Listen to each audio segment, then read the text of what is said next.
안녕하십니까, 책돌입니다. 오늘 소개해드릴 책은 완치 비만입니다. 저자는 조승우, 출판사는 사이먼 푹스입니다. 그림 두 개를 비교해 보시기 바랍니다. 어떤 게 날씬한 사람의 냉장고이고 어떤 게 살찐 사람의 냉장고인지 초등학생도 알 수가 있습니다. 물론 박나래 씨의 경우 나래바를 만들고 손님들을 초대해서 항상 북적거리니까 이해가 되는 측면이 있습니다. 그러나 다이어트에 관해서라면 예의가 달라집니다. 냉장고가 텅 비어 있어야 몸속의 지방 덩어리도 사라진다는 명제를 시네라 씨의 냉장고는 비주얼로 설명하고 있습니다. 냉장고에 음식이 10%씩 채워질 때마다 전력 사용량이 5.6%씩 증가합니다. 왜 살찌는지 모르겠다고 하면서 냉장고에 살찌는 음식만 채우고 있진 않은지 반성해야 합니다. 왕년의 하이틴 스타였던 시네라 씨의 경우 올해 나이가 54세인데요. 인생 최고의 몸무게 56kg을 찍은 이후 한 번도 살이 쪄본 적이 없다고 합니다. 그녀가 날씬해진 비결은 무엇일까요? 바로 음식을 물이 되도록 씹는 것입니다. 오래 씹으면 많이 먹은 느낌이 들기 때문에 더 이상 먹고 싶지 않다고 합니다. 왜 그럴까요? 인간의 침에는 대부분 탄수화물 분해 효소인 아밀라아제가 들어있습니다. 당신이 비록 자연 식물식이 아닌 일반식을 하더라도 물이 되도록 씹어 먹는다면 이미 소화가 완성된 채로 위장에 들어가게 됩니다. 이렇게 천천히 오래 씹으면 음식 속의 전분이 빠르게 분해되어 당분으로 변합니다. 피 속의 당분 농도가 일정 수준에 도달하면 뇌의 포만 중추를 자극하고 식욕 억제 호르몬인 렙틴이 분비되어서 과식을 막습니다. 조사 결과에 의하면 식사 시간이 20분 이하로 짧은 그룹은 20분 이상인 그룹보다 남성은 17%, 여성은 15%더 비만인 것으로 나타났습니다. 호모 사피엔스의 침에는 단백질의 분해 효소인 프로테아제와 지방 분해 효소인 리파아제가 거의 없다시피 하고 아주 소량만 들어있습니다. 그래서 육류를 먹으면 몸속의 장기들이 위액과 이자액, 장액을 분비하면서 소화를 시키느라 요동을 칩니다. 소화의 시간이 오래 걸릴수록 살이 찌게 되어 있습니다. 제가 채식을 주장하는 이유입니다. 냉장고뿐만이 아닙니다. 시네라 씨의 경우 독서 강의인데도 10년 전에 나온 책들은 모두 처분했다고 합니다. 평생 모은 수많은 트로피만 해도 한두 개만 남기고 모두 사진으로 찍어서 추억을 영원히 저장했다고 합니다. 그녀는 자신의 집의 인테리어를 아무것도 없는 것이 포인트라고 말합니다. 1년 동안 쓰지 않은 것은 2년이 지나도 3년이 지나도 쓰지 않게 된다고 강조합니다. 그러니까 죽을 때까지 쓰레기로 남아있게 된다고 우리에게 호소합니다. 나는 그녀가 지리산에서 30년 돌을 닦은 신령보다도 더 돌을 깨우쳤다고 생각합니다. 그녀는 필요와 욕구로 구분해서 정리를 한다고 합니다. 이 물건은 내가 꼭 필요한 것인지 단순한 욕심인지 항상 생각한다고 합니다. 그리고 수납장이 있으면 채워놓게 되고 수납이 없으면 버리게 된다고 합니다.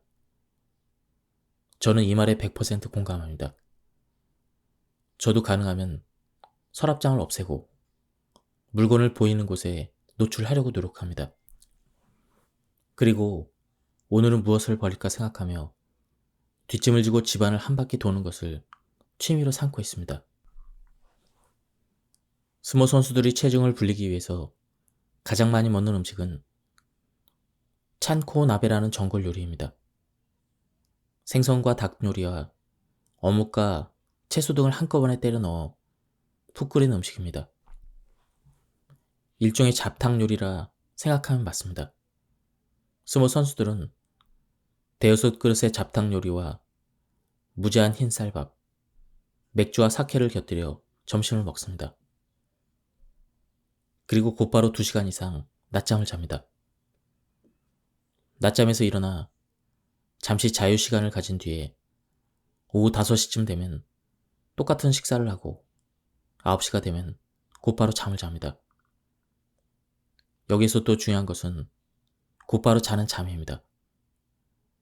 그러니까 하루에 2끼의 폭식을 하고 곧바로 잠을 자게 되면 신진대사가 느려지면서 고지방의 음식이 차곡차곡 지방으로 쌓이게 됩니다. 이것을 몇 년 반복한 스모 선수들은 평균 150kg 몸무게를 갖게 되는데 무려 400kg이나 나가는 선수도 있습니다. 스모 선수들은 이를 밥 고문이라고 부릅니다. 몸무게가 계속 늘다 보니 현역 스모 선수들의 3분의 2가 고혈압, 당뇨, 심장질환 환자들입니다.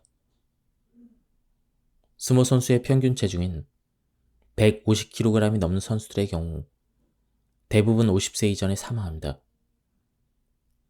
돈과 명예를 쫓다가 비명 행사하는 셈입니다. 비만과 수명의 관계를 명확하게 보여주는 결과입니다.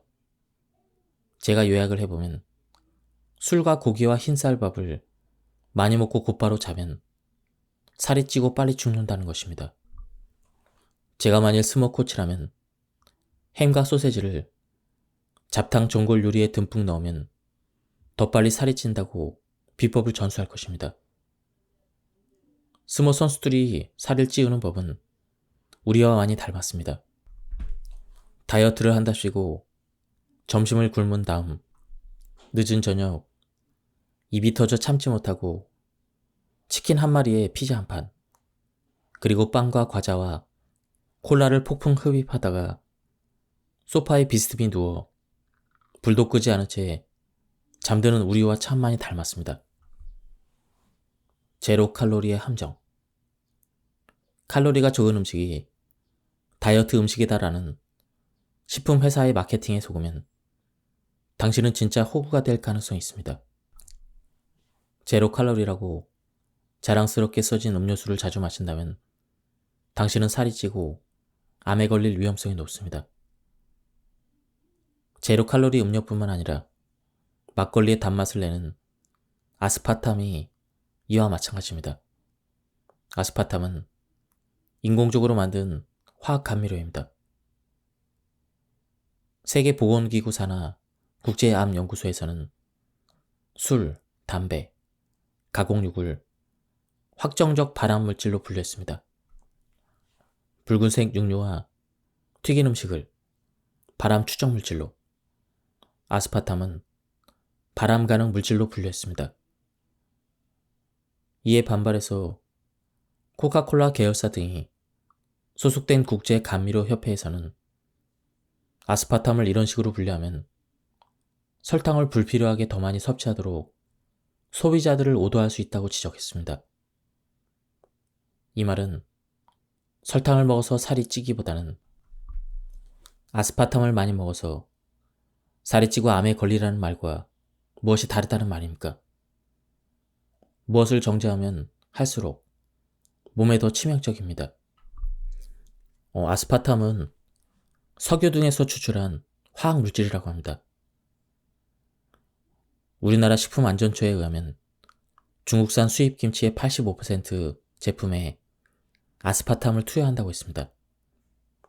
초저가인데다 설탕보다 200배의 단맛을 내는 그러한 효과가 있기 때문에 식품회사에서 많이 사용한다고 합니다. 연세대 의대의 분석에 의하면 우리 한국인들은 하루 섭취하는 열량의 20% 이상을 초가공식품을 통해서 얻는다고 알려져 있다고 합니다. 육체적인 노동을 거의 하지 않는 현대의 소모 사피엔스들은 배가 고프지 않은데도 때가 됐으니 먹어야 한다고 생각하고 TV의 시각적인 광고에 식욕을 느끼고 길거리 식당의 음식 냄새에 반응합니다. 여기에 핵심은 내부에서 들리는 몸의 소리를 듣지 못하고 외부의 자극에 반응해서 허기를 느낀다는 것입니다. 인도 경전에 의하면 쓰고 시고 짜고 맵고 얼큰하고 메마르고 화기가 너무 강한 열정적인 음식들은 통증을 일으킨다고 합니다. 그리고 담백하고 심심하면서 순수한 음식이 사람에게 좋다고 나와 있습니다. 양념은 가짜 허기를 유발합니다. 음식을 더 먹게 만듭니다. 몸에서 음식을 요구하는 진짜 허기야말로 최고의 반찬이라고 합니다. 한국의 불교에서도 자극적인 오신채는 음식에 넣지 않는 것을 전통으로 합니다. 정신을 혼미하게 만들기 때문입니다. 제가 커피를 독극물에 비유하는 것도 카페인의 인효 작용 때문에 소변 배출이 심해지면 수분과 함께 몸속의 염분도 대량으로 빠져나가기 때문입니다. 염분이 충분하지 않으면 몸이 수분을 보유할 수 없습니다. 제가 채소 과일식을 강조하지만 일반식을 하더라도 적정량의 염분 섭취가 없다면 공장 음식을 통해서라도 염분을 섭취하기 위해 과식을 하게 됩니다.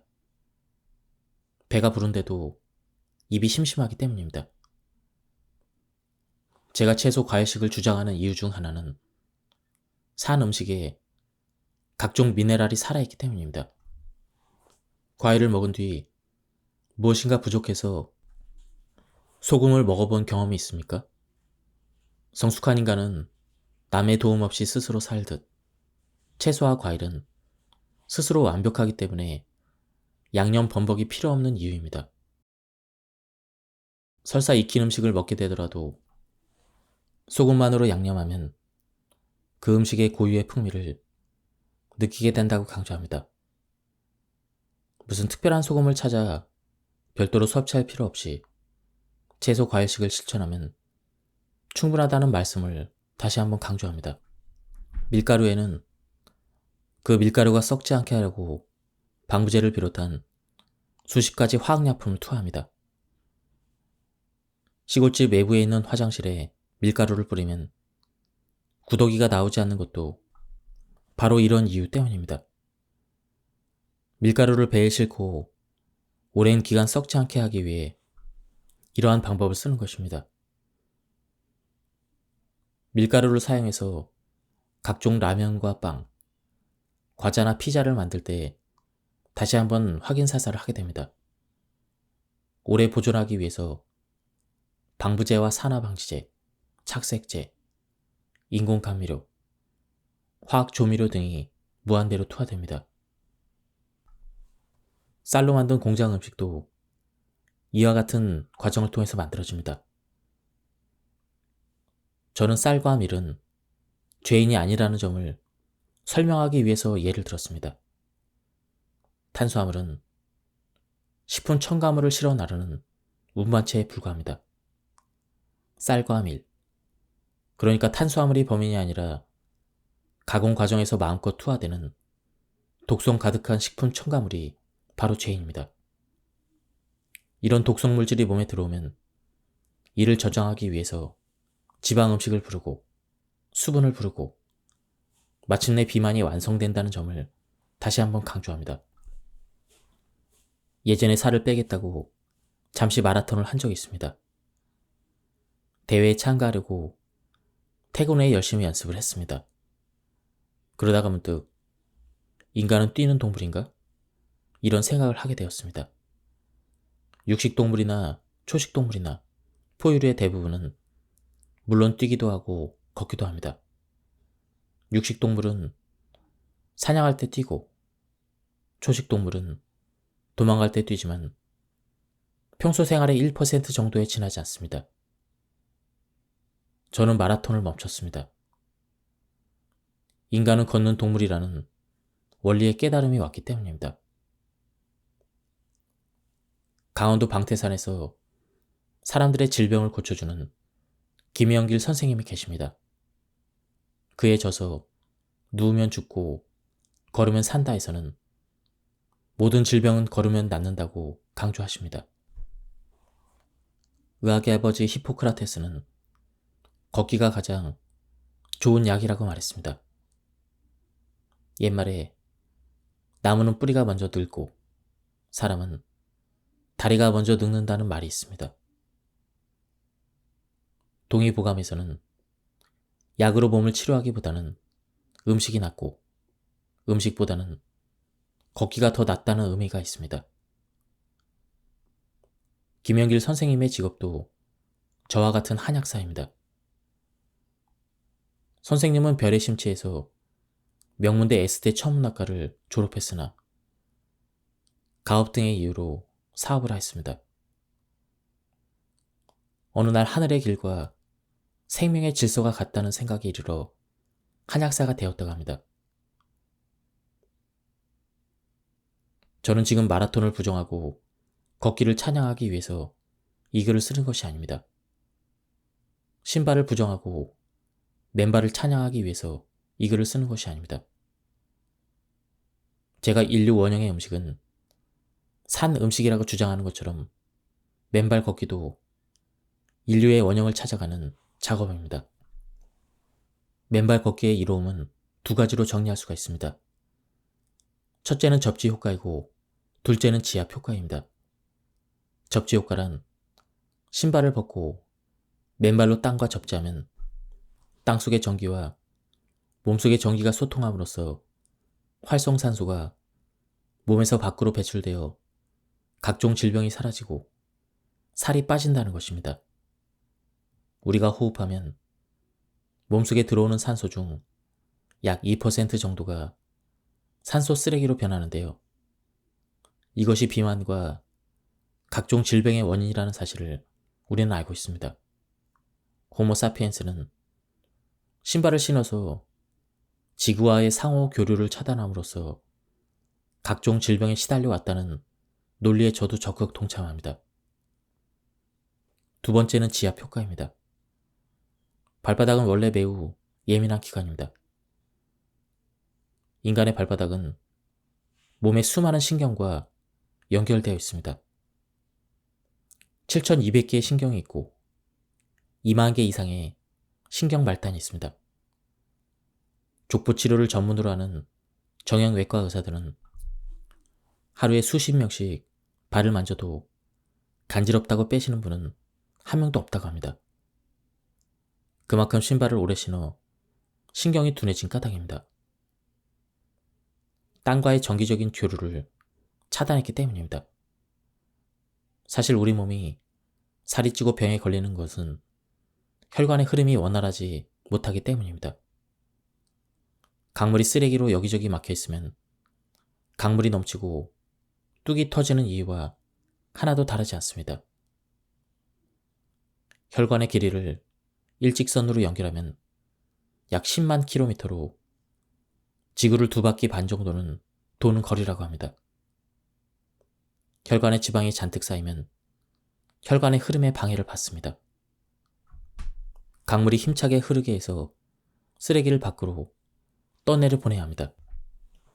나이를 먹을수록 혈압이 높아지는 것 또한 인간이 살기 위한 혈관의 자정작용입니다. 저는 고혈압은 질병이 아니라고 주장합니다.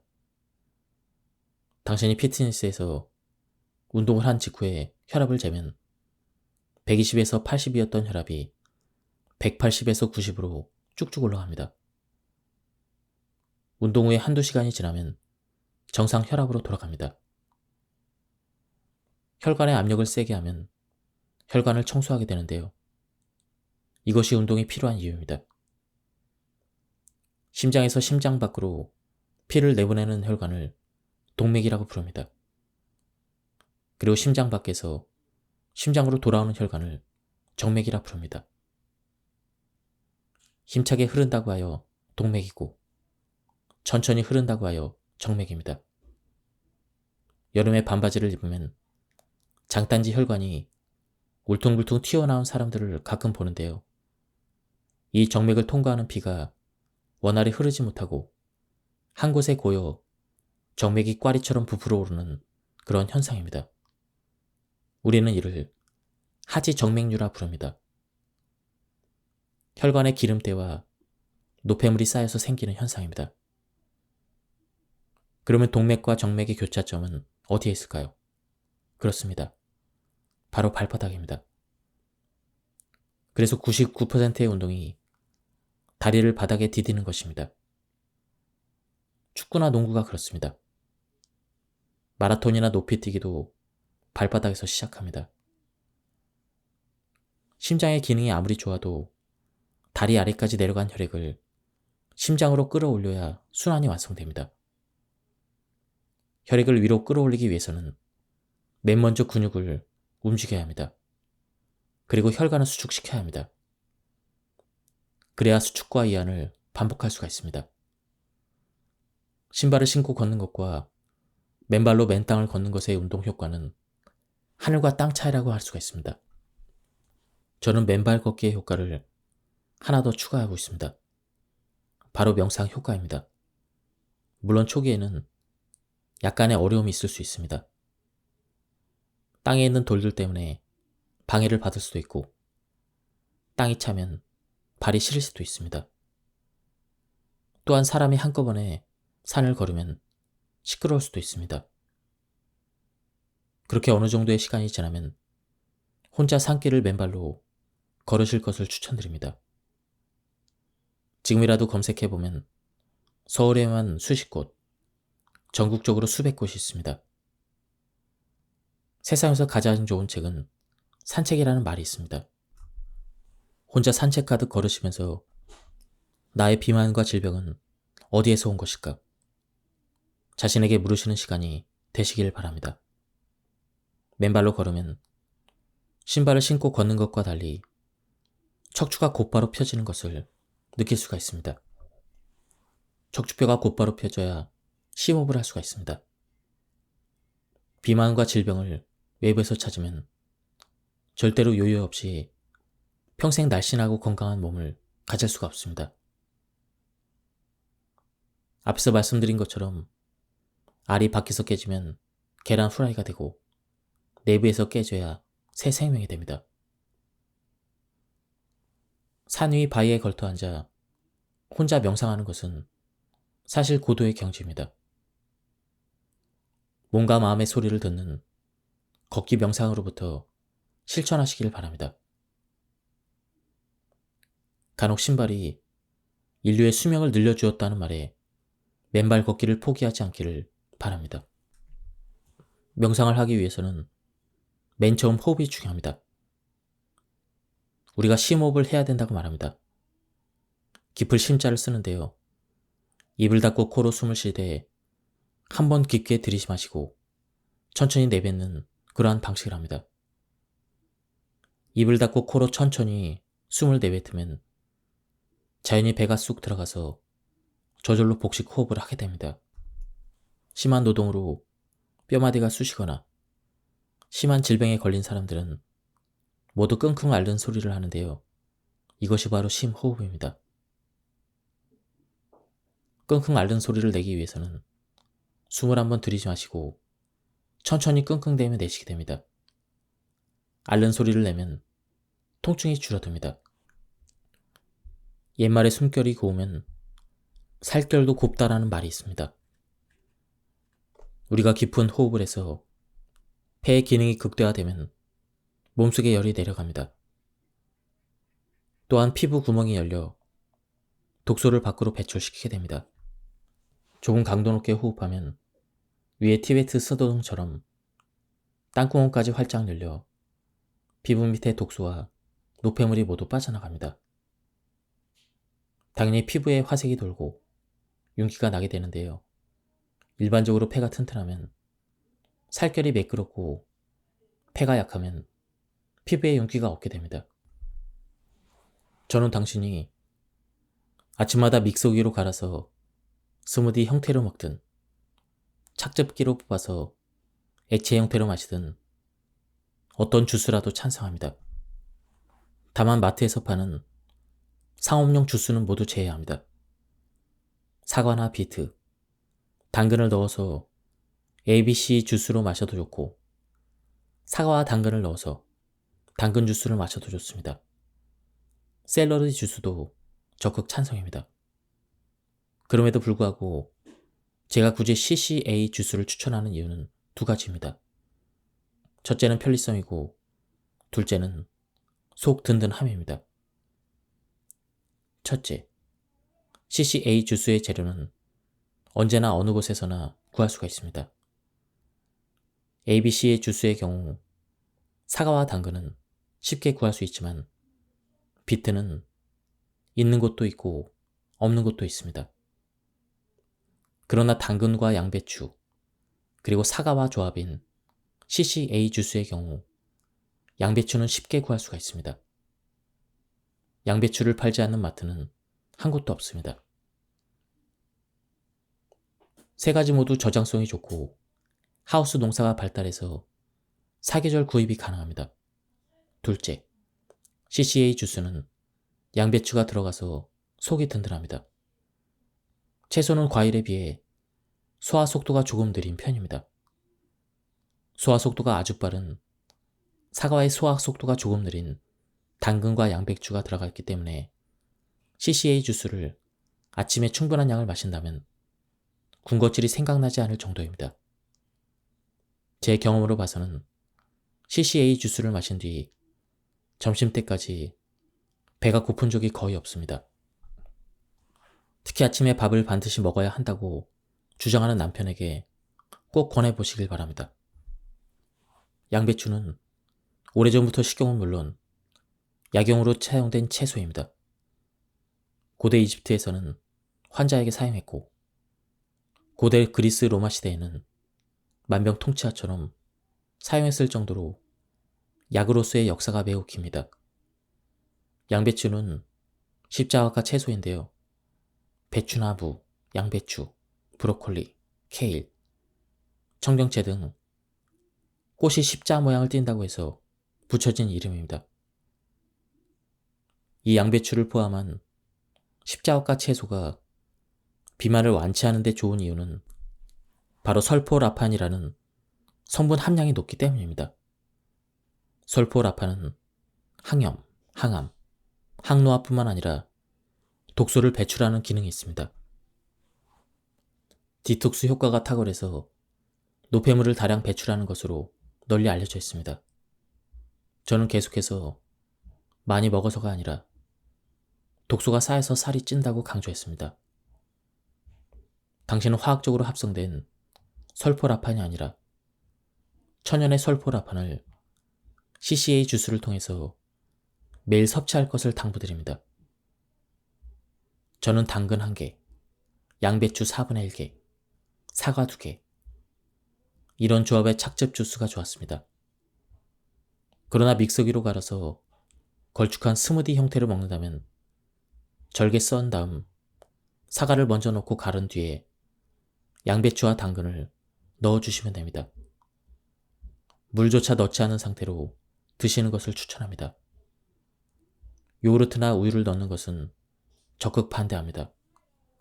시중에서 판매되는 우유나 요구르트는 몽골 초원에서 만들어 먹는 것과 전혀 다릅니다.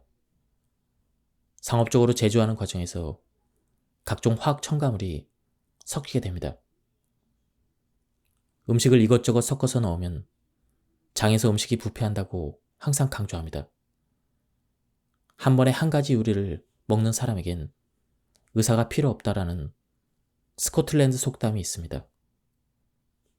식당 쓰레기통에 채소와 과일 찌꺼기만 있으면 그런대로 냄새가 안 납니다. 그런데 고기와 채소와 과일이 각종 찌꺼기로 짬뽕되어 있으면 코를 찌르는 냄새가 납니다. 섞이면 부패하기 때문입니다. 아침을 꼭 먹어야 할까요? 저는 가능하면 아침을 먹지 않아도 좋고 굳이 먹는다면 산 음식, 즉 채소, 과일과 무첨가 주스를 드시는 것을 추천드립니다. 제가 이렇게 말씀드리는 이유는 배출주기 때문입니다. 즉 배출주기는 새벽 4시부터 낮 12시까지라고 합니다. 이 시간은 몸속의 각종 노폐물을 배출하는 시간입니다. 독소를 배출하는 시기에 음식이 들어오면 독소 배출에 방해받기 때문입니다. 당신이 아침 공복 상태를 유지하면 그렇게 할수록 소화 호르몬인 모탈린이 분비되어 장의 연동을 촉진하게 됩니다. 프랑스의 의학자 수울리에는 식사를 하지 않는 것과 소변 속의 독소 배출량을 연구해서 다음과 같은 결과를 도출했습니다. 그의 연구 결과에 의하면 음식을 자주 흡입할수록 배설을 방해한다는 저의 주장을 증명해주고 있습니다. 우리가 아침이 되면 뇌시는 숨에서 냄새도 나고 눈곱도 생기고 콧물도 나옵니다. 소변도 마렵고 대변도 마렵습니다. 인간의 독소 배출은 대부분 오전에 완성됩니다.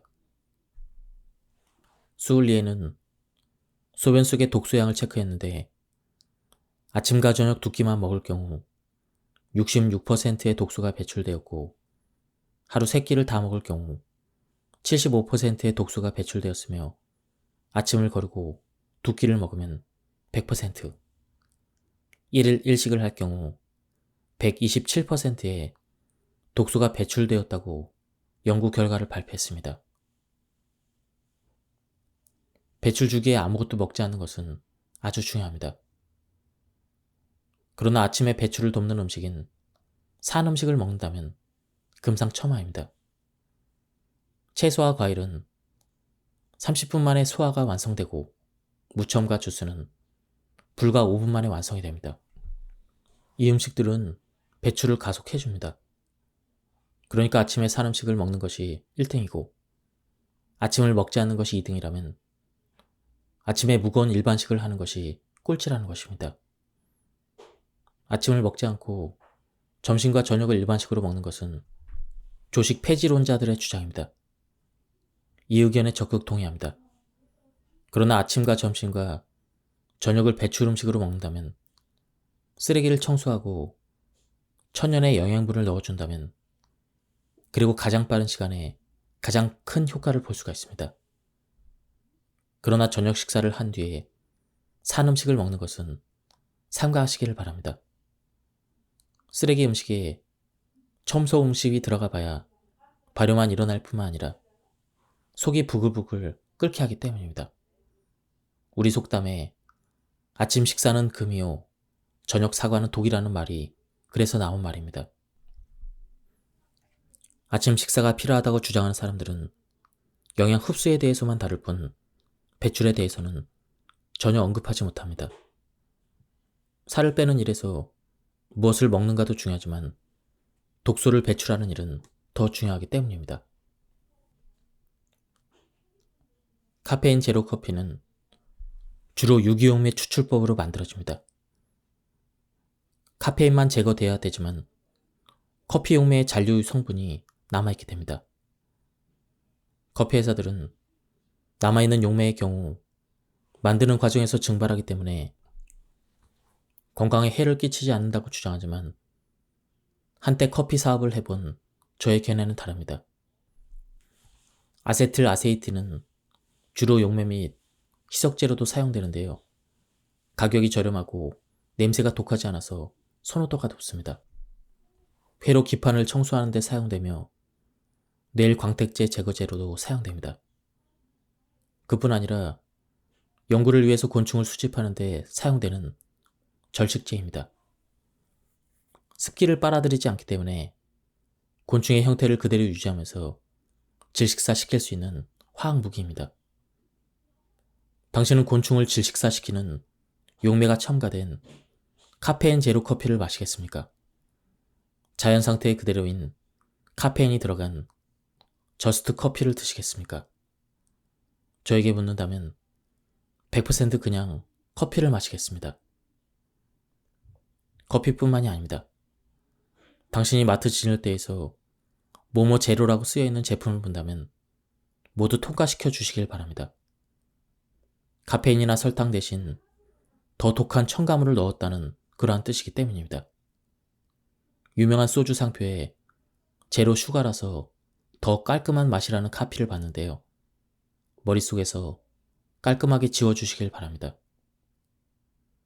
요즘에는 제로라는 글자를 넣고 레몬향을 첨가한 탄산수도 나옵니다. 이 말의 뜻은 설탕 대신 화학 첨가물인 아스파탐과 또 다른 첨가물인 레몬 향을 넣었다는 것입니다. 다음은 쉽게 따라할 수 있는 과일 채소식에 대한 부분입니다. 아침에 집에서 산 음식으로 식사를 간단하게 하신 뒤에 출근합니다. 여기서 산 음식이란 과일 채소식을 말합니다. 점심에는 가능하면 현미밥에 남을 정도로 도시락을 싸서 드시길 바랍니다. 2주 동안만이라도 직장 동료로부터 따가운 시선을 받으실 수 있습니다. 그들에게 다이어트 중이라고 말할 필요도 없이 몸이 아파서 약을 먹는 중인데 의사 선생님이 당분간 이렇게 먹으라고 했다라며 변명해도 좋습니다.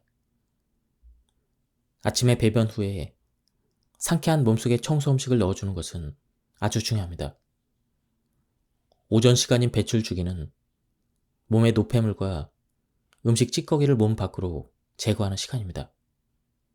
입문용이긴 하지만 배출 주기에 채소 과일 주스만 드실 것을 부탁드립니다.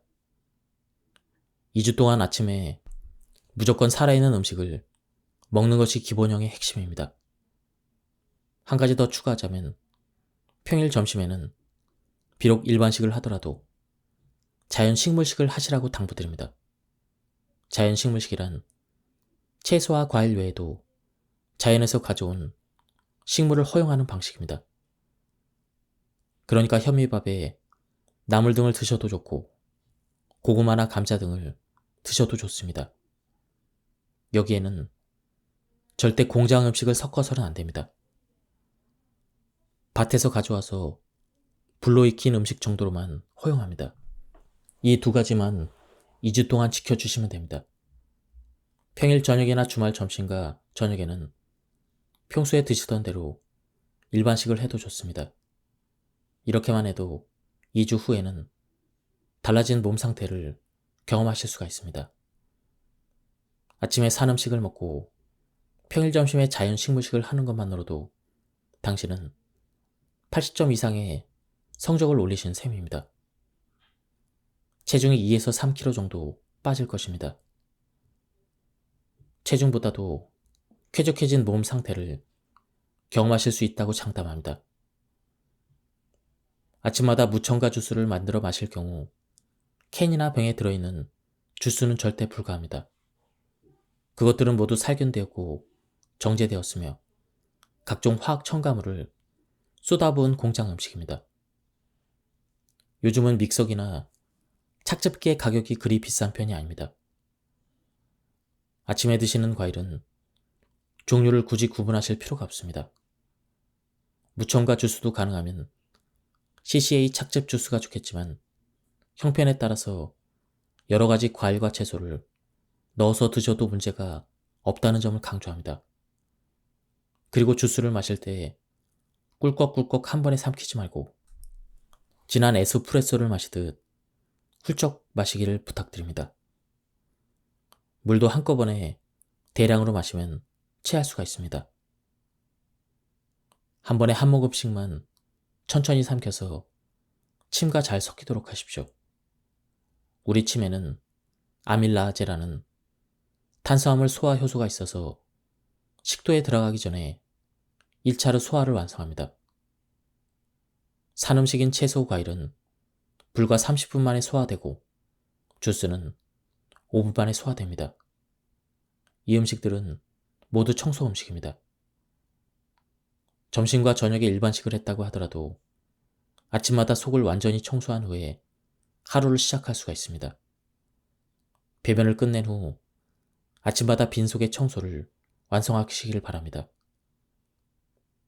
그리고 당신이 다이어트를 하든 안 하든 관계없이 다른 음식을 먹은 뒤에 3시간 내에는 살아있는 음식을 먹지 마시길 바랍니다.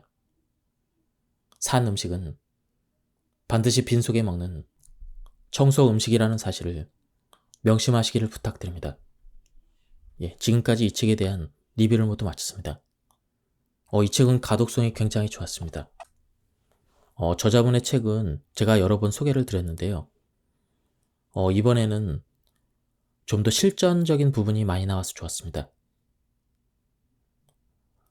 의지가 약해지신 분들이 다시 한번 의지를 다질 수 있는 좋은 기회를 만들어주는 그런 책이었습니다. 한번 책을 구해서 읽어보실 것을 추천드립니다. 여기서 리뷰를 마치도록 하겠습니다. 감사합니다. 안녕하십니까, 책돌이입니다. 오늘 소개해드릴 책은 완치 비만입니다. 저자는 조승우, 출판사는 사이먼 푹스입니다. 그림 두 개를 비교해 보시기 바랍니다.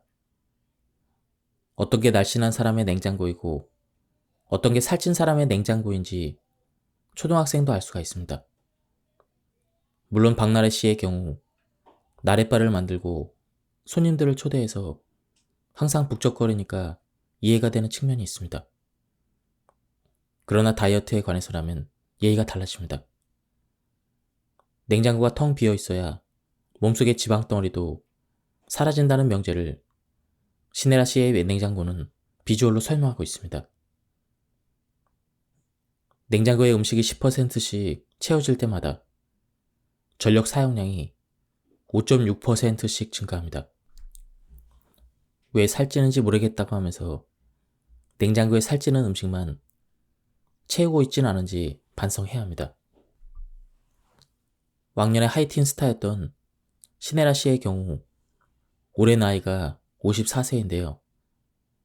인생 최고의 몸무게 56kg을 찍은 이후 한 번도 살이 쪄본 적이 없다고 합니다. 그녀가 날씬해진 비결은 무엇일까요? 바로 음식을 물이 되도록 씹는 것입니다. 오래 씹으면 많이 먹은 느낌이 들기 때문에 더 이상 먹고 싶지 않다고 합니다. 왜 그럴까요? 인간의 침에는 대부분 탄수화물 분해 효소인 아밀라아제가 들어있습니다. 당신이 비록 자연 식물식이 아닌 일반식을 하더라도 물이 되도록 씹어 먹는다면 이미 소화가 완성된 채로 위장에 들어가게 됩니다. 이렇게 천천히 오래 씹으면 음식 속의 전분이 빠르게 분해되어 당분으로 변합니다. 피 속의 당분 농도가 일정 수준에 도달하면 뇌의 포만 중추를 자극하고 식욕 억제 호르몬인 렙틴이 분비되어서 과식을 막습니다. 조사 결과에 의하면 식사 시간이 20분 이하로 짧은 그룹은 20분 이상인 그룹보다 남성은 17%, 여성은 15%더 비만인 것으로 나타났습니다. 호모사피엔스의 침에는 단백질의 분해 효소인 프로테아제와 지방 분해 효소인 리파아제가 거의 없다시피 하고 아주 소량만 들어있습니다. 그래서 육류를 먹으면 몸속의 장기들이 위액과 이자액, 장액을 분비하면서 소화를 시키느라 요동을 칩니다. 소화의 시간이 오래 걸릴수록 살이 찌게 되어 있습니다. 제가 채식을 주장하는 이유입니다. 냉장고뿐만이 아닙니다. 시네라 씨의 경우 독서 강인데도 10년 전에 나온 책들은 모두 처분했다고 합니다. 평생 모은 수많은 트로피만 해도 한두 개만 남기고 모두 사진으로 찍어서 추억을 영원히 저장했다고 합니다. 그녀는 자신의 집의 인테리어를 아무것도 없는 것이 포인트라고 말합니다. 1년 동안 쓰지 않은 것은 2년이 지나도 3년이 지나도 쓰지 않게 된다고 강조합니다. 그러니까 죽을 때까지 쓰레기로 남아있게 된다고 우리에게 호소합니다. 나는 그녀가 지리산에서 30년 돌을 닦은 신령보다도 더 돌을 깨우쳤다고 생각합니다. 그녀는 필요와 욕구로 구분해서 정리를 한다고 합니다. 이 물건은 내가 꼭 필요한 것인지 단순한 욕심인지 항상 생각한다고 합니다. 그리고 수납장이 있으면 채워놓게 되고 수납이 없으면 버리게 된다고 합니다. 저는 이 말에 100% 공감합니다. 저도 가능하면 서랍장을 없애고 물건을 보이는 곳에 노출하려고 노력합니다. 그리고 오늘은 무엇을 버릴까 생각하며 뒷짐을 지고 집안을 한 바퀴 도는 것을 취미로 삼고 있습니다. 스모 선수들이 체중을 불리기 위해서 가장 많이 먹는 음식은 찬코 나베라는 전골 요리입니다. 생선과 닭 요리와 어묵과 채소 등을 한꺼번에 때려 넣어 푹 끓인 음식입니다. 일종의 잡탕 요리라 생각하면 맞습니다. 스모 선수들은 대여섯 그릇의 잡탕 요리와 무제한 흰 쌀밥, 맥주와 사케를 곁들여 점심을 먹습니다. 그리고 곧바로 2시간 이상 낮잠을 잡니다. 낮잠에서 일어나 잠시 자유시간을 가진 뒤에 오후 5시쯤 되면 똑같은 식사를 하고 9시가 되면 곧바로 잠을 잡니다. 여기서 또 중요한 것은 곧바로 자는 잠입니다. 그러니까 하루에 2끼의 폭식을 하고 곧바로 잠을 자게 되면 신진대사가 느려지면서 고지방의 음식이 차곡차곡 지방으로 쌓이게 됩니다. 이것을 몇 년 반복한 스모 선수들은 평균 150kg 몸무게를 갖게 되는데 무려 400kg이나 나가는 선수도 있습니다. 스모 선수들은 이를 밥 고문이라고 부릅니다. 몸무게가 계속 늘다 보니 현역 스모 선수들의 3분의 2가 고혈압, 당뇨, 심장질환 환자들입니다. 스모 선수의 평균 체중인 150kg이 넘는 선수들의 경우 대부분 50세 이전에 사망합니다. 돈과 명예를 쫓다가 비명 행사하는 셈입니다. 비만과 수명의 관계를 명확하게 보여주는 결과입니다. 제가 요약을 해보면 술과 고기와 흰쌀밥을 많이 먹고 곧바로 자면 살이 찌고 빨리 죽는다는 것입니다. 제가 만일 스모 코치라면 햄과 소세지를 잡탕 전골 요리에 듬뿍 넣으면 더 빨리 살이 찐다고 비법을 전수할 것입니다. 스모 선수들이 살을 찌우는 법은 우리와 많이 닮았습니다.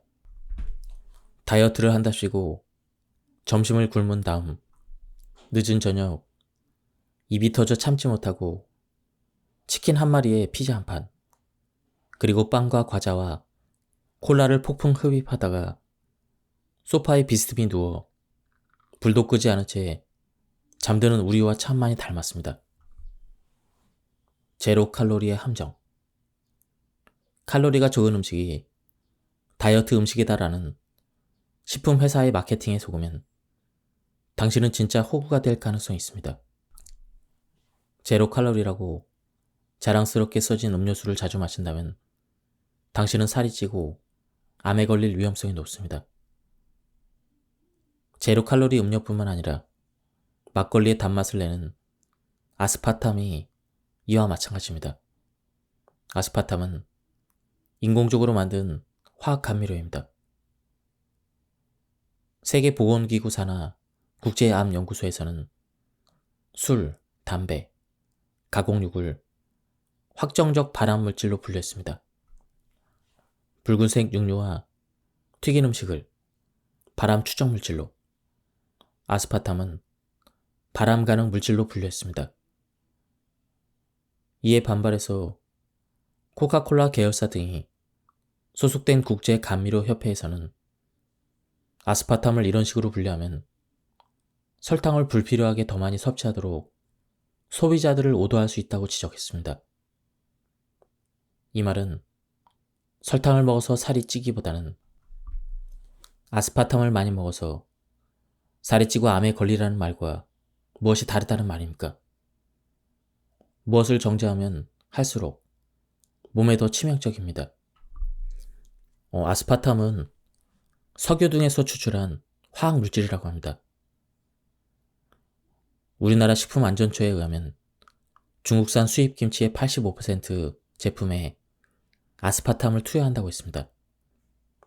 초저가인데다 설탕보다 200배의 단맛을 내는 그러한 효과가 있기 때문에 식품회사에서 많이 사용한다고 합니다.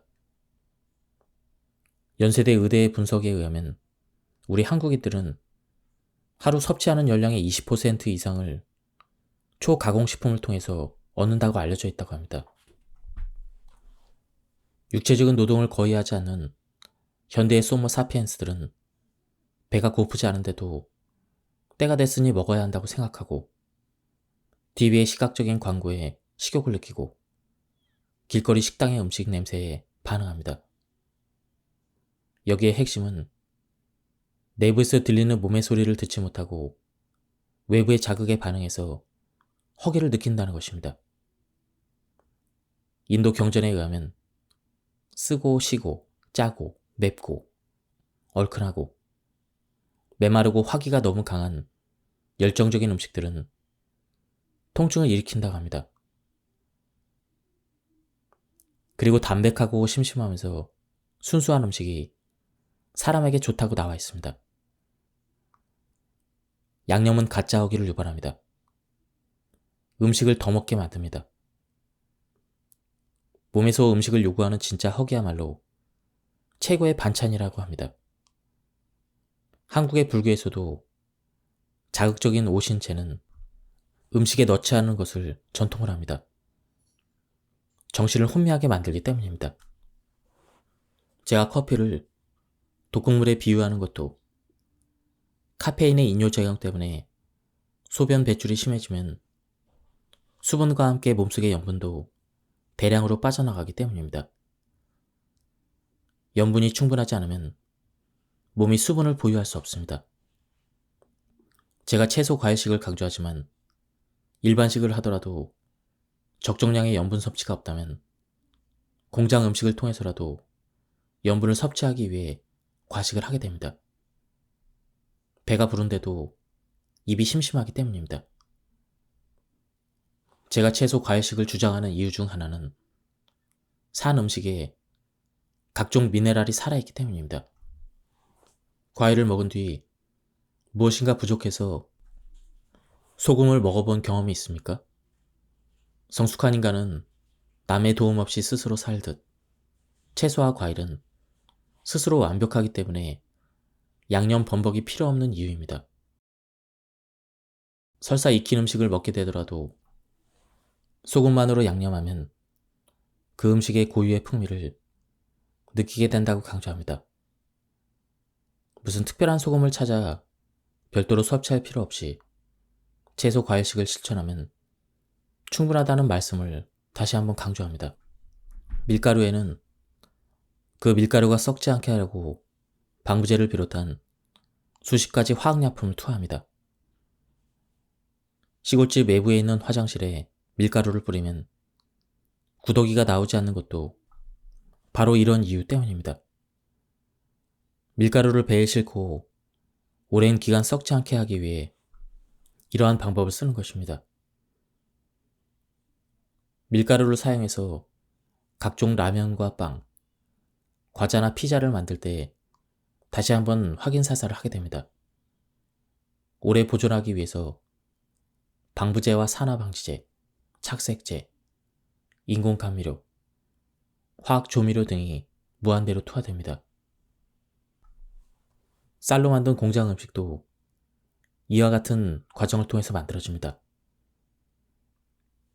저는 쌀과 밀은 죄인이 아니라는 점을 설명하기 위해서 예를 들었습니다. 탄수화물은 식품 첨가물을 실어 나르는 운반체에 불과합니다. 쌀과 밀, 그러니까 탄수화물이 범인이 아니라 가공 과정에서 마음껏 투하되는 독성 가득한 식품 첨가물이 바로 죄인입니다. 이런 독성 물질이 몸에 들어오면 이를 저장하기 위해서 지방 음식을 부르고 수분을 부르고 마침내 비만이 완성된다는 점을 다시 한번 강조합니다. 예전에 살을 빼겠다고 잠시 마라톤을 한 적이 있습니다. 대회에 참가하려고 퇴근 후에 열심히 연습을 했습니다.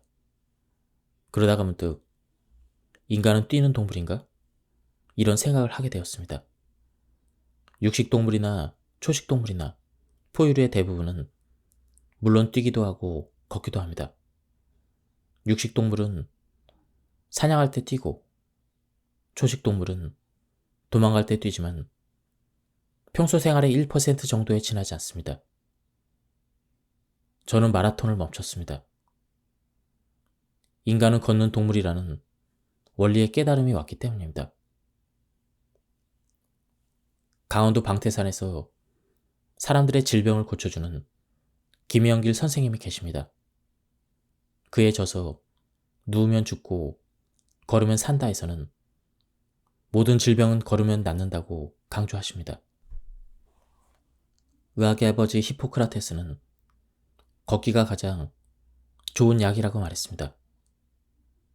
옛말에 나무는 뿌리가 먼저 늙고 사람은 다리가 먼저 늙는다는 말이 있습니다. 동의보감에서는 약으로 몸을 치료하기보다는 음식이 낫고 음식보다는 걷기가 더 낫다는 의미가 있습니다. 김영길 선생님의 직업도 저와 같은 한약사입니다. 선생님은 별의 심취에서 명문대 S대 천문학과를 졸업했으나 가업 등의 이유로 사업을 하였습니다. 어느 날 하늘의 길과 생명의 질서가 같다는 생각에 이르러 한약사가 되었다고 합니다. 저는 지금 마라톤을 부정하고 걷기를 찬양하기 위해서 이 글을 쓰는 것이 아닙니다. 신발을 부정하고 맨발을 찬양하기 위해서 이 글을 쓰는 것이 아닙니다. 제가 인류 원형의 음식은 산 음식이라고 주장하는 것처럼 맨발 걷기도 인류의 원형을 찾아가는 작업입니다. 맨발 걷기의 이로움은 두 가지로 정리할 수가 있습니다. 첫째는 접지 효과이고 둘째는 지압 효과입니다. 접지 효과란 신발을 벗고 맨발로 땅과 접지하면 땅속의 전기와 몸속의 전기가 소통함으로써 활성산소가 몸에서 밖으로 배출되어 각종 질병이 사라지고 살이 빠진다는 것입니다. 우리가 호흡하면 몸속에 들어오는 산소 중 약 2% 정도가 산소 쓰레기로 변하는데요. 이것이 비만과 각종 질병의 원인이라는 사실을 우리는 알고 있습니다. 호모사피엔스는 신발을 신어서 지구와의 상호 교류를 차단함으로써 각종 질병에 시달려 왔다는 논리에 저도 적극 동참합니다. 두 번째는 지압 효과입니다. 발바닥은 원래 매우 예민한 기관입니다. 인간의 발바닥은 몸의 수많은 신경과 연결되어 있습니다. 7,200개의 신경이 있고 2만 개 이상의 신경 말단이 있습니다.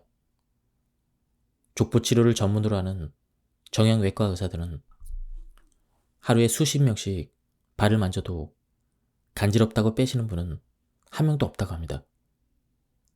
그만큼 신발을 오래 신어 신경이 둔해진 까닭입니다. 땅과의 정기적인 교류를 차단했기 때문입니다.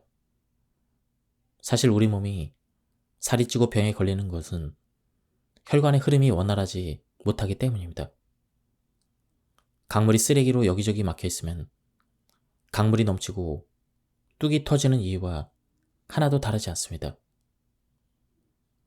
혈관의 길이를 일직선으로 연결하면 약 10만 킬로미터로 지구를 2바퀴 반 정도는 도는 거리라고 합니다. 혈관에 지방이 잔뜩 쌓이면 혈관의 흐름에 방해를 받습니다. 강물이 힘차게 흐르게 해서 쓰레기를 밖으로 떠내려 보내야 합니다. 나이를 먹을수록 혈압이 높아지는 것 또한 인간이 살기 위한 혈관의 자정작용입니다. 저는 고혈압은 질병이 아니라고 주장합니다. 당신이 피트니스에서 운동을 한 직후에 혈압을 재면 120에서 80이었던 혈압이 180에서 90으로 쭉쭉 올라갑니다. 운동 후에 한두 시간이 지나면 정상 혈압으로 돌아갑니다. 혈관의 압력을 세게 하면 혈관을 청소하게 되는데요. 이것이 운동이 필요한 이유입니다. 심장에서 심장 밖으로 피를 내보내는 혈관을 동맥이라고 부릅니다. 그리고 심장 밖에서 심장으로 돌아오는 혈관을 정맥이라 부릅니다. 힘차게 흐른다고 하여 동맥이고 천천히 흐른다고 하여 정맥입니다. 여름에 반바지를 입으면 장단지 혈관이 울퉁불퉁 튀어나온 사람들을 가끔 보는데요. 이 정맥을 통과하는 피가 원활히 흐르지 못하고 한 곳에 고여 정맥이 꽈리처럼 부풀어 오르는 그런 현상입니다. 우리는 이를 하지정맥류라 부릅니다. 혈관의 기름때와 노폐물이 쌓여서 생기는 현상입니다. 그러면 동맥과 정맥의 교차점은 어디에 있을까요? 그렇습니다. 바로 발바닥입니다. 그래서 99%의 운동이 다리를 바닥에 디디는 것입니다. 축구나 농구가 그렇습니다. 마라톤이나 높이뛰기도 발바닥에서 시작합니다. 심장의 기능이 아무리 좋아도 다리 아래까지 내려간 혈액을 심장으로 끌어올려야 순환이 완성됩니다. 혈액을 위로 끌어올리기 위해서는 맨 먼저 근육을 움직여야 합니다. 그리고 혈관을 수축시켜야 합니다. 그래야 수축과 이완을 반복할 수가 있습니다. 신발을 신고 걷는 것과 맨발로 맨 땅을 걷는 것의 운동 효과는 하늘과 땅 차이라고 할 수가 있습니다. 저는 맨발 걷기의 효과를 하나 더 추가하고 있습니다. 바로 명상 효과입니다. 물론 초기에는 약간의 어려움이 있을 수 있습니다. 땅에 있는 돌들 때문에 방해를 받을 수도 있고 땅이 차면 발이 시릴 수도 있습니다. 또한 사람이 한꺼번에 산을 걸으면 시끄러울 수도 있습니다. 그렇게 어느 정도의 시간이 지나면 혼자 산길을 맨발로 걸으실 것을 추천드립니다. 지금이라도 검색해보면 서울에만 수십 곳, 전국적으로 수백 곳이 있습니다. 세상에서 가장 좋은 책은 산책이라는 말이 있습니다.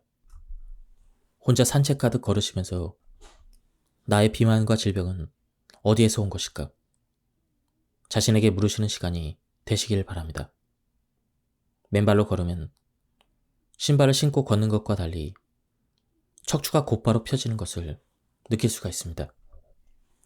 척추뼈가 곧바로 펴져야 심호흡을 할 수가 있습니다.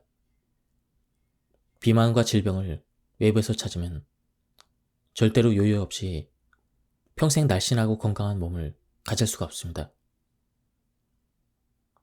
앞서 말씀드린 것처럼 알이 밖에서 깨지면 계란 후라이가 되고 내부에서 깨져야 새 생명이 됩니다. 산 위 바위에 걸터 앉아 혼자 명상하는 것은 사실 고도의 경지입니다. 몸과 마음의 소리를 듣는 걷기 명상으로부터 실천하시길 바랍니다. 간혹 신발이 인류의 수명을 늘려주었다는 말에 맨발 걷기를 포기하지 않기를 바랍니다. 명상을 하기 위해서는 맨 처음 호흡이 중요합니다. 우리가 심호흡을 해야 된다고 말합니다. 깊을 심자를 쓰는데요.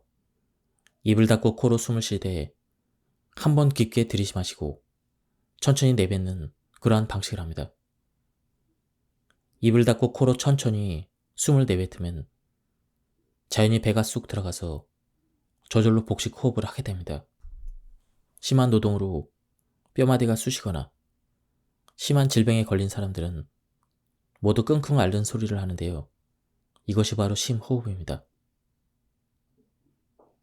끙끙 앓는 소리를 내기 위해서는 숨을 한번 들이마시고 천천히 끙끙대며 내쉬게 됩니다. 앓는 소리를 내면 통증이 줄어듭니다. 옛말에 숨결이 고우면 살결도 곱다라는 말이 있습니다. 우리가 깊은 호흡을 해서 폐의 기능이 극대화되면 몸속에 열이 내려갑니다. 또한 피부 구멍이 열려 독소를 밖으로 배출시키게 됩니다. 조금 강도 높게 호흡하면 위에 티베트 서도등처럼 땅구멍까지 활짝 열려 피부 밑의 독소와 노폐물이 모두 빠져나갑니다. 당연히 피부에 화색이 돌고 윤기가 나게 되는데요. 일반적으로 폐가 튼튼하면 살결이 매끄럽고 폐가 약하면 피부에 윤기가 없게 됩니다. 저는 당신이 아침마다 믹서기로 갈아서 스무디 형태로 먹든 착즙기로 뽑아서 액체 형태로 마시든 어떤 주스라도 찬성합니다. 다만 마트에서 파는 상업용 주스는 모두 제외합니다. 사과나 비트, 당근을 넣어서 ABC 주스로 마셔도 좋고 사과와 당근을 넣어서 당근 주스를 마셔도 좋습니다. 샐러리 주스도 적극 찬성입니다. 그럼에도 불구하고 제가 굳이 CCA 주스를 추천하는 이유는 두 가지입니다. 첫째는 편리성이고 둘째는 속 든든함입니다. 첫째, CCA 주스의 재료는 언제나 어느 곳에서나 구할 수가 있습니다. ABC의 주스의 경우 사과와 당근은 쉽게 구할 수 있지만 비트는 있는 곳도 있고 없는 곳도 있습니다. 그러나 당근과 양배추, 그리고 사과와 조합인 CCA 주스의 경우 양배추는 쉽게 구할 수가 있습니다. 양배추를 팔지 않는 마트는 한 곳도 없습니다. 세 가지 모두 저장성이 좋고 하우스 농사가 발달해서 사계절 구입이 가능합니다. 둘째, CCA 주스는 양배추가 들어가서 속이 든든합니다. 채소는 과일에 비해 소화 속도가 조금 느린 편입니다. 소화 속도가 아주 빠른 사과의 소화 속도가 조금 느린 당근과 양배추가 들어가 있기 때문에 CCA 주스를 아침에 충분한 양을 마신다면 군것질이 생각나지 않을 정도입니다. 제 경험으로 봐서는 CCA 주스를 마신 뒤 점심때까지 배가 고픈 적이 거의 없습니다. 특히 아침에 밥을 반드시 먹어야 한다고 주장하는 남편에게 꼭 권해보시길 바랍니다. 양배추는 오래전부터 식용은 물론 약용으로 사용된 채소입니다. 고대 이집트에서는 환자에게 사용했고 고대 그리스 로마 시대에는 만병통치약처럼 사용했을 정도로 약으로서의 역사가 매우 깁니다. 양배추는 십자화과 채소인데요. 배추나무, 양배추, 브로콜리, 케일, 청경채 등 꽃이 십자 모양을 띈다고 해서 붙여진 이름입니다. 이 양배추를 포함한 십자화과 채소가 비만을 완치하는 데 좋은 이유는 바로 설포라판이라는 성분 함량이 높기 때문입니다.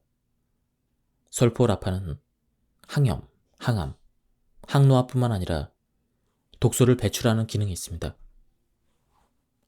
디톡스 효과가 탁월해서 노폐물을 다량 배출하는 것으로 널리 알려져 있습니다. 저는 계속해서 많이 먹어서가 아니라 독소가 쌓여서 살이 찐다고 강조했습니다. 당신은 화학적으로 합성된 설포라판이 아니라 천연의 설포라판을 CCA 주스를 통해서 매일 섭취할 것을 당부드립니다. 저는 당근 1개, 양배추 4분의 1개, 사과 2개, 이런 조합의 착즙 주스가 좋았습니다. 그러나 믹서기로 갈아서 걸쭉한 스무디 형태로 먹는다면 절개 썬 다음 사과를 먼저 넣고 갈은 뒤에 양배추와 당근을 넣어주시면 됩니다. 물조차 넣지 않은 상태로 드시는 것을 추천합니다. 요구르트나 우유를 넣는 것은 적극 반대합니다. 시중에서 판매되는 우유나 요구르트는 몽골 초원에서 만들어 먹는 것과 전혀 다릅니다. 상업적으로 제조하는 과정에서 각종 화학 첨가물이 섞이게 됩니다. 음식을 이것저것 섞어서 넣으면 장에서 음식이 부패한다고 항상 강조합니다. 한 번에 한 가지 요리를 먹는 사람에겐 의사가 필요 없다라는 스코틀랜드 속담이 있습니다. 식당 쓰레기통에 채소와 과일 찌꺼기만 있으면 그런대로 냄새가 안 납니다.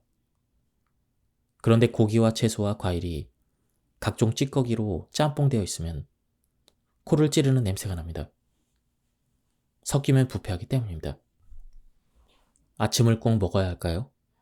저는 가능하면 아침을 먹지 않아도 좋고 굳이 먹는다면 산 음식, 즉 채소, 과일과 무첨가 주스를 드시는 것을 추천드립니다. 제가 이렇게 말씀드리는 이유는 배출주기 때문입니다. 즉 배출주기는 새벽 4시부터 낮 12시까지라고 합니다. 이 시간은 몸속의 각종 노폐물을 배출하는 시간입니다. 독소를 배출하는 시기에 음식이 들어오면 독소 배출에 방해받기 때문입니다. 당신이 아침 공복 상태를 유지하면 그렇게 할수록 소화 호르몬인 모탈린이 분비되어 장의 연동을 촉진하게 됩니다. 프랑스의 의학자 수울리에는 식사를 하지 않는 것과 소변 속의 독소 배출량을 연구해서 다음과 같은 결과를 도출했습니다. 그의 연구 결과에 의하면 음식을 자주 흡입할수록 배설을 방해한다는 저의 주장을 증명해주고 있습니다. 우리가 아침이 되면 뇌쉬는 숨에서 냄새도 나고 눈곱도 생기고 콧물도 나옵니다. 소변도 마렵고 대변도 마렵습니다. 인간의 독소 배출은 대부분 오전에 완성됩니다. 수울리에는 소변 속의 독소량을 체크했는데 아침과 저녁 두 끼만 먹을 경우 66%의 독소가 배출되었고 하루 세 끼를 다 먹을 경우 75%의 독소가 배출되었으며 아침을 거르고 두 끼를 먹으면 100%, 1일 1식을 할 경우 127%의 독소가 배출되었다고 연구 결과를 발표했습니다. 배출 주기에 아무것도 먹지 않는 것은 아주 중요합니다. 그러나 아침에 배출을 돕는 음식인 산 음식을 먹는다면 금상첨화입니다. 채소와 과일은 30분 만에 소화가 완성되고 무첨과 주스는 불과 5분 만에 완성이 됩니다. 이 음식들은 배출을 가속해줍니다. 그러니까 아침에 산 음식을 먹는 것이 1등이고 아침을 먹지 않는 것이 2등이라면 아침에 무거운 일반식을 하는 것이 꼴찌라는 것입니다. 아침을 먹지 않고 점심과 저녁을 일반식으로 먹는 것은 조식 폐지론자들의 주장입니다. 이 의견에 적극 동의합니다. 그러나 아침과 점심과 저녁을 배출 음식으로 먹는다면, 쓰레기를 청소하고 천연의 영양분을 넣어준다면, 그리고 가장 빠른 시간에 가장 큰 효과를 볼 수가 있습니다. 그러나 저녁 식사를 한 뒤에 산 음식을 먹는 것은 삼가하시기를 바랍니다. 쓰레기 음식에 첨소 음식이 들어가 봐야 발효만 일어날 뿐만 아니라 속이 부글부글 끓게 하기 때문입니다. 우리 속담에 아침 식사는 금이요, 저녁 사과는 독이라는 말이 그래서 나온 말입니다. 아침 식사가 필요하다고 주장하는 사람들은 영양 흡수에 대해서만 다룰 뿐 배출에 대해서는 전혀 언급하지 못합니다. 살을 빼는 일에서 무엇을 먹는가도 중요하지만 독소를 배출하는 일은 더 중요하기 때문입니다. 카페인 제로 커피는 주로 유기용매 추출법으로 만들어집니다. 카페인만 제거돼야 되지만 커피 용매의 잔류 성분이 남아있게 됩니다. 커피 회사들은 남아있는 용매의 경우 만드는 과정에서 증발하기 때문에 건강에 해를 끼치지 않는다고 주장하지만 한때 커피 사업을 해본 저의 견해는 다릅니다. 아세틸 아세이틴은 주로 용매 및 희석제로도 사용되는데요. 가격이 저렴하고 냄새가 독하지 않아서 선호도가 높습니다. 회로 기판을 청소하는 데 사용되며 뇌일 광택제 제거제로도 사용됩니다. 그뿐 아니라 연구를 위해서 곤충을 수집하는 데 사용되는 절식제입니다. 습기를 빨아들이지 않기 때문에 곤충의 형태를 그대로 유지하면서 질식사시킬 수 있는 화학 무기입니다. 당신은 곤충을 질식사시키는 용매가 첨가된 카페인 제로 커피를 마시겠습니까? 자연 상태 그대로인 카페인이 들어간 저스트 커피를 드시겠습니까? 저에게 묻는다면 100% 그냥 커피를 마시겠습니다. 커피뿐만이 아닙니다. 당신이 마트 지낼 때에서 뭐뭐 제로라고 쓰여있는 제품을 본다면 모두 통과시켜 주시길 바랍니다. 카페인이나 설탕 대신 더 독한 첨가물을 넣었다는 그러한 뜻이기 때문입니다. 유명한 소주 상표에 제로 슈가라서 더 깔끔한 맛이라는 카피를 봤는데요. 머릿속에서 깔끔하게 지워주시길 바랍니다. 요즘에는 제로라는 글자를 넣고 레몬향을 첨가한 탄산수도 나옵니다. 이 말의 뜻은 설탕 대신 화학 첨가물인 아스파탐과 또 다른 첨가물인 레몬 향을 넣었다는 것입니다. 다음은 쉽게 따라할 수 있는 과일 채소식에 대한 부분입니다. 아침에 집에서 산 음식으로 식사를 간단하게 하신 뒤에 출근합니다. 여기서 산 음식이란 과일 채소식을 말합니다. 점심에는 가능하면 현미밥에 남을 정도로 도시락을 싸서 드시길 바랍니다. 2주 동안만이라도 직장 동료로부터 따가운 시선을 받으실 수 있습니다. 그들에게 다이어트 중이라고 말할 필요도 없이 몸이 아파서 약을 먹는 중인데 의사 선생님이 당분간 이렇게 먹으라고 했다라며 변명해도 좋습니다. 아침에 배변 후에 상쾌한 몸속에 청소 음식을 넣어주는 것은 아주 중요합니다. 오전 시간인 배출 주기는 몸의 노폐물과 음식 찌꺼기를 몸 밖으로 제거하는 시간입니다. 입문용이긴 하지만 배출 주기에 채소 과일 주스만 드실 것을 부탁드립니다. 2주 동안 아침에 무조건 살아있는 음식을 먹는 것이 기본형의 핵심입니다. 한 가지 더 추가하자면 평일 점심에는 비록 일반식을 하더라도 자연식물식을 하시라고 당부드립니다. 자연식물식이란 채소와 과일 외에도 자연에서 가져온 식물을 허용하는 방식입니다. 그러니까 현미밥에 나물 등을 드셔도 좋고 고구마나 감자 등을 드셔도 좋습니다. 여기에는 절대 공장 음식을 섞어서는 안 됩니다. 밭에서 가져와서 불로 익힌 음식 정도로만 허용합니다. 이 두 가지만 2주 동안 지켜주시면 됩니다. 평일 저녁이나 주말 점심과 저녁에는 평소에 드시던 대로 일반식을 해도 좋습니다. 이렇게만 해도 2주 후에는 달라진 몸 상태를 경험하실 수가 있습니다. 아침에 산 음식을 먹고 평일 점심에 자연 식물식을 하는 것만으로도 당신은 80점 이상의 성적을 올리신 셈입니다. 체중이 2에서 3kg 정도 빠질 것입니다. 체중보다도 쾌적해진 몸 상태를 경험하실 수 있다고 장담합니다. 아침마다 무첨가 주스를 만들어 마실 경우 캔이나 병에 들어있는 주스는 절대 불가합니다. 그것들은 모두 살균되었고 정제되었으며 각종 화학 첨가물을 쏟아부은 공장 음식입니다. 요즘은 믹서기나 착즙기의 가격이 그리 비싼 편이 아닙니다. 아침에 드시는 과일은 종류를 굳이 구분하실 필요가 없습니다. 무첨가 주스도 가능하면 CCA 착즙 주스가 좋겠지만 형편에 따라서 여러 가지 과일과 채소를 넣어서 드셔도 문제가 없다는 점을 강조합니다. 그리고 주스를 마실 때 꿀꺽꿀꺽 한 번에 삼키지 말고 진한 에스프레소를 마시듯 훌쩍 마시기를 부탁드립니다. 물도 한꺼번에 대량으로 마시면 체할 수가 있습니다. 한 번에 한 모금씩만 천천히 삼켜서 침과 잘 섞이도록 하십시오. 우리 침에는 아밀라제라는 탄수화물 소화 효소가 있어서 식도에 들어가기 전에 1차로 소화를 완성합니다. 산 음식인 채소 과일은 불과 30분 만에 소화되고 주스는 5분 만에 소화됩니다. 이 음식들은 모두 청소 음식입니다. 점심과 저녁에 일반식을 했다고 하더라도 아침마다 속을 완전히 청소한 후에 하루를 시작할 수가 있습니다.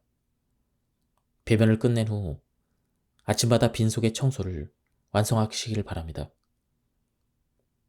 그리고 당신이 다이어트를 하든 안 하든 관계없이 다른 음식을 먹은 뒤에 3시간 내에는 살아있는 음식을 먹지 마시길 바랍니다.